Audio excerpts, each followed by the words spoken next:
ઘણા કુટુંબની ઝડપે પસ્તાનો થાય તો આટલું પસણા ભાઈ કાલથી પાલક મારે ડગવો ન હોય પણ સોટી હવે નીરજ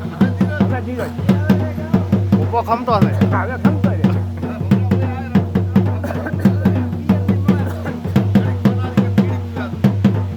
ના હવે નીરજ છે હવે નીરજ બધા કરી આવી હવે રાખડી તો તમે તારે બે હવે રાખડી તો